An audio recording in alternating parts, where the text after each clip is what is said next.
തമിഴ് വെട്രി കഴകം എന്ന തമിഴ്നാട് ആസ്ഥാനമാക്കിയുള്ള രാഷ്ട്രീയ പ്രസ്ഥാനം കേരളത്തിലേക്ക് കടന്നു വരുമ്പോൾ അതിനകമ്പടിയായി വരാൻ പോകുന്നത് മലയാള മണ്ണിനുമേലുള്ള തമിഴ് ഭാഷാ സാംസ്കാരിക മേധാവിത്വമായിരിക്കും. TVK എന്ന പ്രസ്ഥാനത്തിന്റെ ഔദ്യോഗിക വൃത്തങ്ങളിൽ ആ പ്രസ്ഥാനത്തിന്റെ പേരിനെ വിവരിക്കുന്നത് തമിഴകം എന്നാൽ തമിഴരുടെ മാതൃഭൂമി എന്നാണ്. അതായത് തമിഴ് മാതൃഭാഷയായി സംസാരിക്കുന്ന ജനതയെ പ്രതിനിധീകരിക്കുന്ന രാഷ്ട്രീയ പ്രസ്ഥാനമാണ് തമിഴക വെട്രി കഴകം.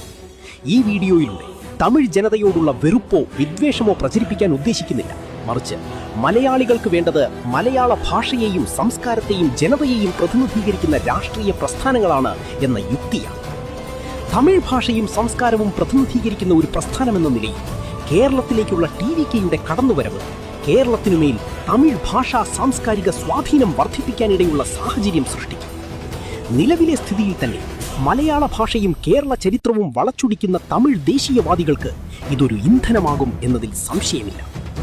ചരിത്രപരമായി തങ്ങളുടേതായ സ്വത്വമുള്ള മലയാള ജനത രാഷ്ട്രീയമായി അതിനെ സ്ഥാപിക്കുന്നതിനു വേണ്ടി നീണ്ട നാൾ പോരാട്ടങ്ങൾ നടത്തിയിട്ടുണ്ട്.